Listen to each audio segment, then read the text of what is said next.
Maligayang pagbabalik sa Rai Movie Recaps. Narito na naman po tayo para sa isa na namang magandang pelikula na pinamagatang Take Shelter na napalabas noong 2011. Kaya't ano pa ang ating hinihintay, sit back, enjoy and relax, love you. Nagsisimula ang pelikula sa Ohio kung saan si Curtis ay nagkaroon ng apocalyptic dream visual at auditory hallucinations ng ulan tulad ng sariwang langis ng motor. Itinago niya ang lahat ng ito sa kanyang asawang si Samantha at sa kanilang anak na bingi na si Hannah. Pagkatapos mag-almusal at pag-usapan ang kanilang mga plano sa araw, umalis si Curtis para magtrabaho sa isang construction company.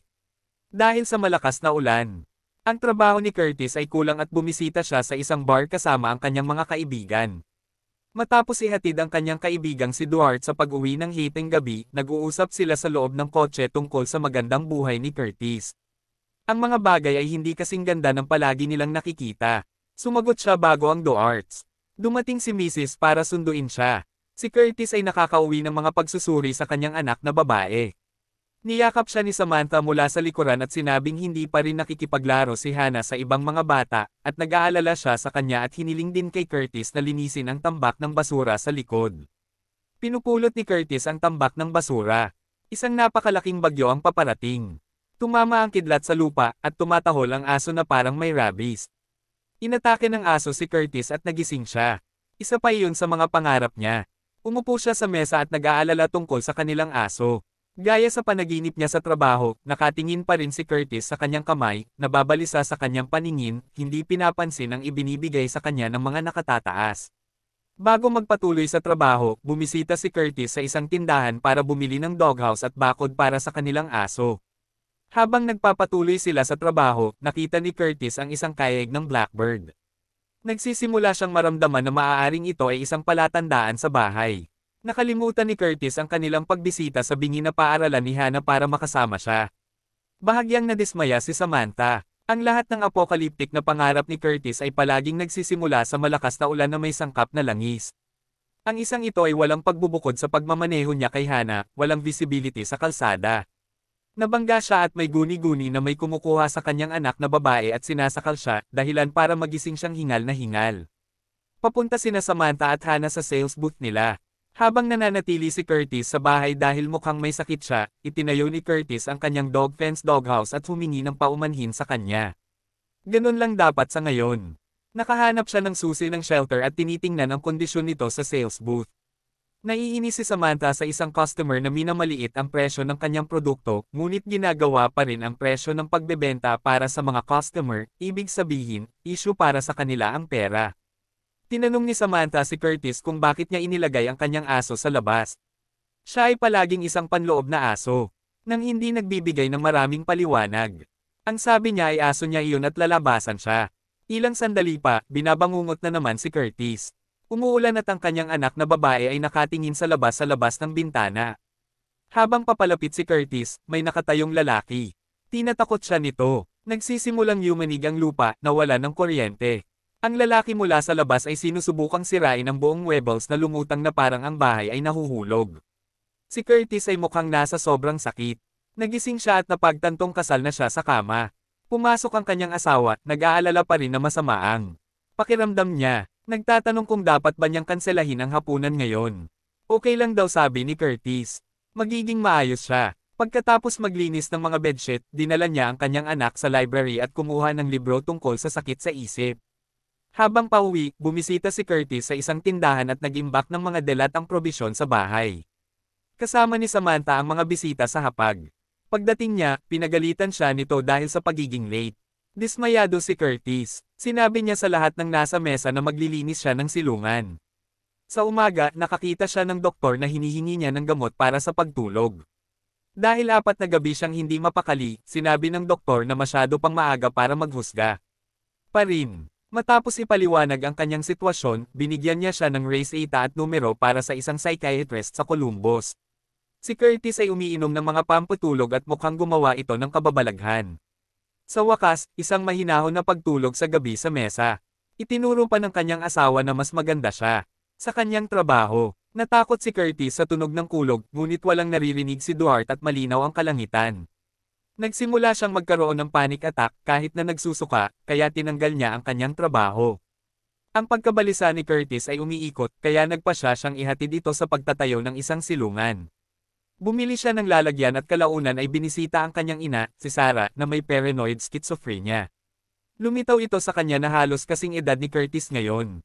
Napagpasyahan niyang malaman kung paano nagsimula ang lahat para sa kanyang pag-iisip na baka siya rin ay may sakit sa pag-iisip. Habang pinupuno ni Curtis ng gasolina ang kanyang sasakyan, tumawag siya upang kanselahin ang isang appointment sa isang psychiatrist sa Columbus dahil ito ay dayuhan at masikip ang pera. Gayunpaman, kinakalkula pa rin niya ang kanyang mga gastos para sa pagtatayo ng tirahan. Mamaya, kumukuha siya ng home improvement loan. Hindi niya kayang simulan ang pagtatayo ng kanlungan nang hindi sinasabi sa kanyang asawa. Sinabi ni Curtis kay Dard ang tungkol sa kanyang ideya na magtayo ng isang silungan at humingi ng tulong sa kanya. Nagtatanong si Duarte kung ayos lang siya. Sinagot niya na hindi siya si Curtis, isang tagapayo sa isang libreng klinika kung saan kausap niya ang tungkol sa psikolohikal na kasaysayan ng kanyang pamilya. Sa kasamaang palad, hindi matutulungan ng tagapayo si Curtis dahil hindi siya isang sertipikadong psychotherapist.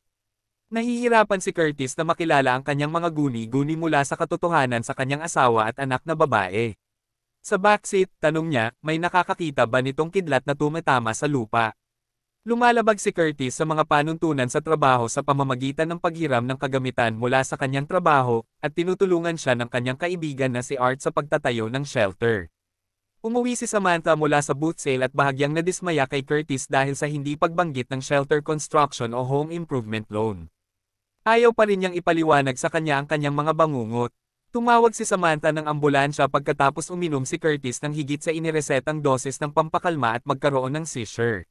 Siya ay gumaling pagkatapos ay sa wakas ay ipinaliwanag sa kanya ang katotohanan, kasama ang kanyang mga panaginip. Inilarawan ito ni Curtis sa abot ng kanyang makakaya at umaasa na mauunawaan ni Samantha ang kanyang kamakailang pag-uugali. Ipinaliwanag din niya ang kanyang huling pangitain kung saan inatake siya ni Duarte gamit ang isang piko. Kasunod nito, nagpasya si Curtis na pumunta sa mas mataas na posisyon at hiniling na tanggalin si Duarte sa kanyang mga tauhan. Naghahanda sila ni Samantha para sa cochlear implant surgery na sasailalim ni Hannah sa loob ng 6 na linggo na binabayaran ng work insurance ni Curtis.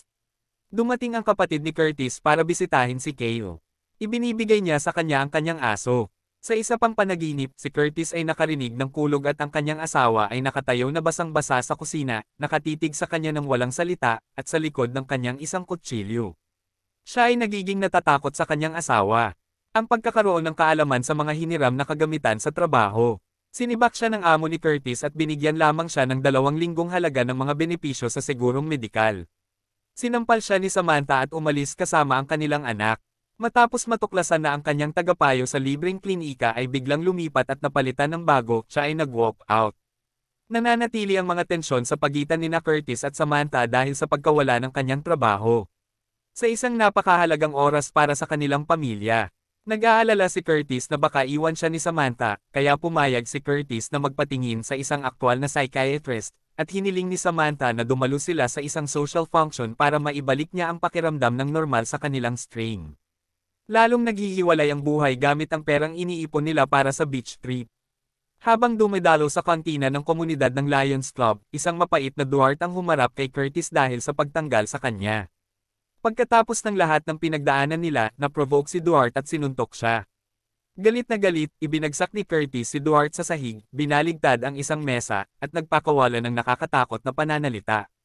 Sa lahat ng naroroon, makahulang sumisigaw siya na may paparating na mapangwasak na bagyo.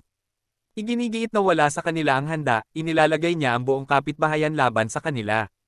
Habang inaayos ni Curtis ang kanyang sasakyan, gumagala si Hannah sa kalye. Hinawakan niya siya at nakita niya ang isang pulutong ng mga itim na ibon na lumilipad sa isang bagyo na papalapit. Biglang bumagsak ang mga ibon mula sa langit at narinig ang babala ng buhawi. Panaginip iyon maliban sa tunog ng babala ng buhawi. Kinuha nila si Hannah at tumungo sa kanlungan, nilagyan ng mga gas mask. Natutulog sila. Ginising ni Samantha si Curtis kaya hinubad niya ang maskara. Hiniling niya sa kanya na buksan ang pinto, ngunit iginiit niya na hindi pa tapos ang bagyo. Pakiusap ni Samantha na buksan ang pinto na kalmado ang imahinasyon niya sa labas. Pagkatapos ng tent standoff, binuksan ni Curtis ang mga pinto sa nakakasilaw na araw. Isang malakas ngunit matitiis na bagyo ang lumipas at ang mga kapitbahay ay naglilinis ng mga sirang sanga ng puno at iba pang mga basura sa bakuran ay ang mga truck ng power company na nagpapanumbalik ng kuryente sa kahabaan ng kalye. Pinayuhan ng isang psychiatrist ang mag-asawa na ituloy ang kanilang nakaplanong taunang bakasyon sa beach, ngunit kakailanganin ni Curtis na kumuha ng psychiatric care sa isang pasilidad na malayo sa kanyang pamilya sa kanilang pagbabalik. Sa Myrtle Beach, habang gumagawa si Curtis ng mga sandcastle kasama si Hannah, pinirmahan niya ang salitang bagyo habang papalabas si Samantha sa kanilang beach house. Ang makapal at malangis na ulan na binanggit ni Curtis ay nagsimulang bumagsak na nagmentsa sa kanyang nakalahad na kamay. Tumitingin si Samantha sa mas malaking bersyon ng nagbabantang ulap ng bagyo. Nakita ni Curtis ang pagtitipon sa karagatan. Ang buhawi na parang mga bumulwak ng tubig ay umaabot hanggang sa ibabaw ng karagatan at ang tubig ay bumabalik habang ang tsunami nito ay umaalingaw-ngaw sa di kalayuan. Napasulyap sina Samantha at Curtis exchange habang binulungan ni Samantha si reassuringly. Okay, ang eksena ay naging itim, iniiwan ng katotohanan.